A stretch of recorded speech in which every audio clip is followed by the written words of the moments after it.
छत्तीसगढ़ के गरियाबंद जिले के गांव में पुल ना बन पाने की वजह से लोगों की परेशानी काफी बढ़ गई है। लोगों की जनसंख्या वाले गांव में पुल ना होने से कई तरह की परेशानियां आ रही हैं। स्कूल जाने वाले बच्चों से लेकर मरीजों तक हर कोई इस नाले की गिरफ्त में है। ग्रामीणों के मुताबिक 2022 से 23 में इस पुल के लिए 3 करोड़ की मंजूरी मिली थी, फिर भी निर्माण आज तक शुरू नहीं हुआ। टीएनपी न्यूज की टीम जब यहां पहुंची तो ऐसा लगा कि विकास सिर्फ फाइलों तक ही सीमित है।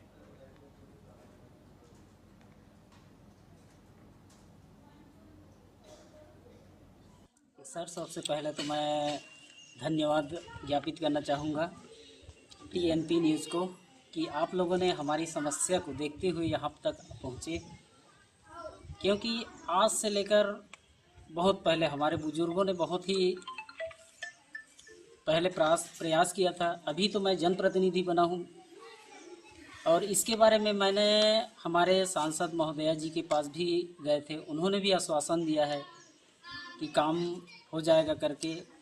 और उसके बाद मैंने हमारे सम्माननीय विधायक महोदय जी के पास भी गया था। उन्होंने भी आश्वासन दिया है कि जल्द से जल्द इसको बजट में जोड़कर स्वीकृति दिलाने की।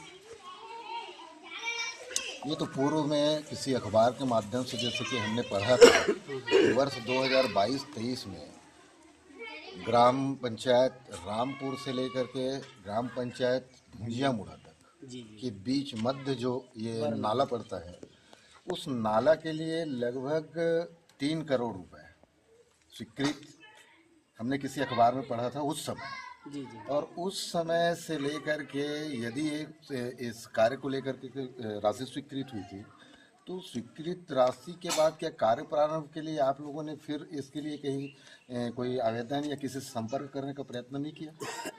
सर, उस टाइम में ऐसा हुआ था, जैसे 2022 में लगभग हमारे माननीय विधायक जी रहे डमरूधर, जिन्होंने उसका सेंसन के लिए पेपर में एक कटिंग आया था, लेकिन अभी तक वो कार्य नहीं हुआ। उसकी जानकारी तो हम लोगों को नहीं है, लेकिन बना क्यों नहीं ये भी हमारा क्वेश्चन है सर। जब सेंसन उतने का करवा चुके थे तो हमारा नाला अभी तक बना क्यों नहीं? क्योंकि हमारे समस्या बहुत गंभीर है सर। हमारे बच्चे विद्यालय जाते आपको हैं। ये बात कब पता चली कि ये पैसा लैप्स हो गया है, या इसके बारे में आप कब जाने कि काम नहीं होने का कारण या वजह क्या हो सकता है? सर, ऐसी सुनाई में ऐसा लोग बोल रहे थे कि इतना इतना का सेंसन है, लेकिन वास्तव में हम लोगों ने जब अधिकारी कर्मचारी जिसे संपर्क नहीं हो पाया था पहले, अब जनप्रतिनिधि नहीं थे हम लोग, तो उतना जानकारी नहीं था सर। वर्तमान सरकार में भी अभी लगातार जन समस्याओं को लेकर के एक मुहिम चलाई गई है, सुशासन तिहार लेकर के। क्या सुशासन तिहार के बीच आप गांव वालों ने जाकर के अपनी पीड़ा नहीं रखी? गांव वालों ने तो सर सुशासन में लगाया है आवेदन, लेकिन उसमें आवेदन में यह लिखा हुआ है कि जैसे ही बजट में होगा निर्माणाधीन, मतलब बोला जाए तो। ये किसने कहा आपसे? नहीं सर, मतलब उसमें आवेदन में जैसे हम लोग आवेदन क्रमांक देखते हैं ऑनलाइन, तो उसमें लिखा हुआ होता है सर कि आपका पत्र क्रमांक इतना, ऐसा करके। मतलब अनुशासन तिहार में जो आपने आवेदन लगाया था उसका रिजल्ट आपको पता है? जी सर, जी सर। मतलब अनुशासन तिहार में आपके द्वारा जो आवेदन किया गया था वो पूरी तरीके से सरकार तक पहुंच चुकी है, आप ऐसा मानते हैं? ऐसा तो मानता हूँ सर, लेकिन अभी तक कुछ इसके लिए कोई आगे नहीं आए हैं, तो मैं समझता हूँ कि अभी भी हमारा काम रुका हुआ है, क्योंकि समस्या हमारे ही है। अभी आप सभी गांव वालों ने मिल करके टीएनपी चैनल की टीम को यहाँ पे बुलाया है कि अपनी समस्याओं को आप रख सकें। जी। अब आप सरकार तक के हमारे माध्यम से क्या पहुंचाना चाहते हैं संदेश, क्या संदेश देना चाहते हैं? मैं शासन से यही निवेदन करना चाहूँगा कि हमारे जो बरनाला जो 10-15 गांव को जोड़ती है, जो बच्चे विद्यालय नाला पार करके जाते हैं सर, जान अपनी जोखिम में डाल कर जाते हैं, और हमारे किसान भाई भी खाद इधर से उधर लाने के लिए भी माल वाहन पार नहीं होता। तो मैं शासन से इतना निवेदन करना चाहूँगा कि हमारे आवागमन को सुगम बनाने के लिए जल्द से जल्द इस बरनाला को बनाने की कष्ट करें सर। नहीं तो इतने लंबे समय से अगर मान लो जो नाला नहीं बना है तो परेशानियां तो बहुत सारी हो रही होंगी। जी सर। और जितनी भी परेशानियां हो रही है तो बहुत पहले से इस काम को आप लोगों को सुचारू रूप से शुरुआत करवा लेनी थी। अभी किन किन समस्याओं से ये ग्राम जूझ रहा है?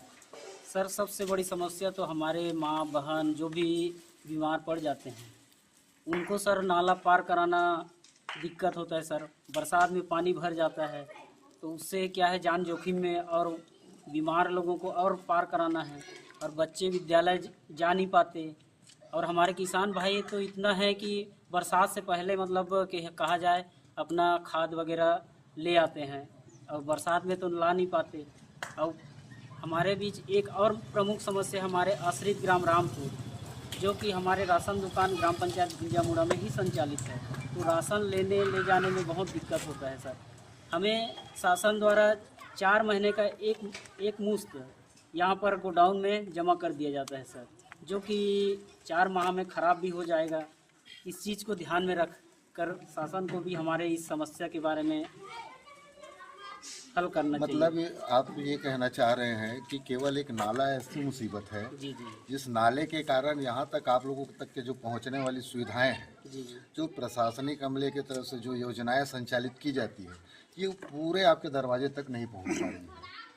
हाँ सर। पूरी तरीके से नहीं पहुँच पा रही है क्योंकि यहाँ तक के जो भी प्रशासनिक मुलाजिम वो पहुँच नहीं पाते हैं, इसलिए बहुत सारी चीज़ों से आप वंचित भी रह जाते हैं। हाँ सर। और आपका ये भी कहना है कि यहाँ पर के जो स्थानीय बच्चे हैं, जो छोटे छोटे बच्चे स्कूल कॉलेज के लिए निकलते हैं, जी जी जी वो कहीं ना कहीं उस नाले में परेशानियों का सामना करना पड़ता है उनको, और जो पीड़ित होते हैं उनमें स्वास्थ्य की असुविधाएं भी मिलती हैं। जी जी ये बहुत ही वृहद और गंभीर समस्या है इस गांव की, और आज इस गांव के सारे बुजुर्गों ने हमें आमंत्रित किया यहाँ पे समस्याओं को लेकर के। TNP न्यूज़ के टीम के सामने अपनी समस्याओं को रखा, क्योंकि इन्हें यह मालूम है कि सिरे से जनहित मुद्दों को गहराई से कोई छानबीन करके अगर उठाता है तो वह TNP न्यूज़ है।